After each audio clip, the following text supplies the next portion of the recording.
Over the past week, the Indian capital of Delhi has been blanketed by smog that is so toxic, I'm not joking, they literally have had to remake the charts that measure environmental pollution in the air, because previously it wouldn't have fit on the chart.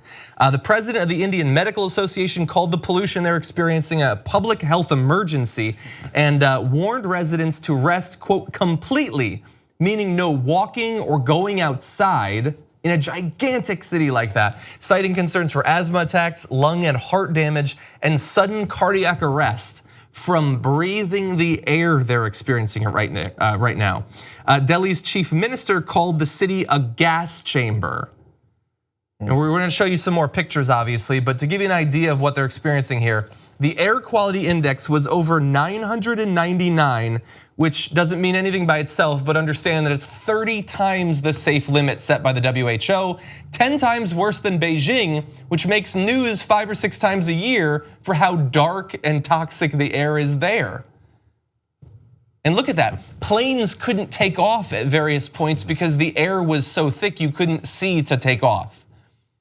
Now they expect that in a few days this might go away, and understand that the reason it's happening is a combination of various like burning like off excess crops, things like that. There's a lot of reasons, but obviously pollution by itself is a constant problem. It's not necessarily this bad all the time, but it is a big deal. And earlier this year, we reported on new data showing that air pollution can be traced to 9 million premature deaths every single year around the world. It's not always as noticeable as that, but it kills literally millions.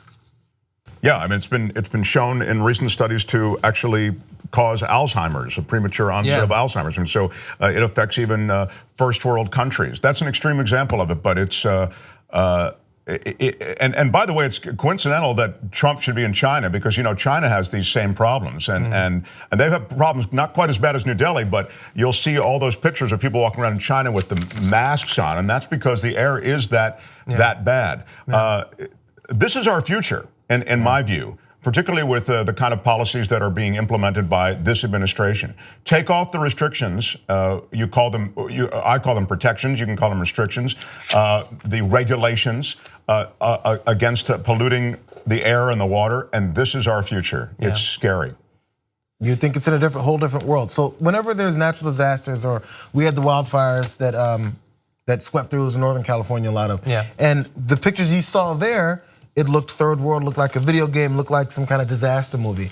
And then that's when people decided to look up and go, oh my God, how could this happen? But there's not a fire that was burning right around that city center. It's not like it was something that came right over the top and you can track it back to one thing. And I don't know, man, it looks like a horror movie. Look at there's birds flying, and then you're wondering, it looks like, what is it, from the Lorax, when he found a blue piece of the sky and picked his ass up and sent himself out. That's not a sandstorm. That is literally just the air. And understand, we're broadcasting right now from LA, a place that had its own smog problems.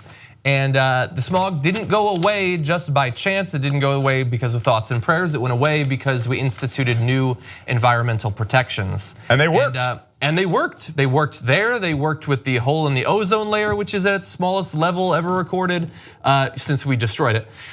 It worked with acid rain largely. Like, this is something that we can institute to stop general forms of air pollution and also to try to restrict the amount of carbon we're putting into the environment. And I share your concern over the direction of the EPA. It's not just in climate change where they're likely to screw us over in any number of ways, but in generalized air pollution as well, which won't take a long time to do damage. It can start killing you right now.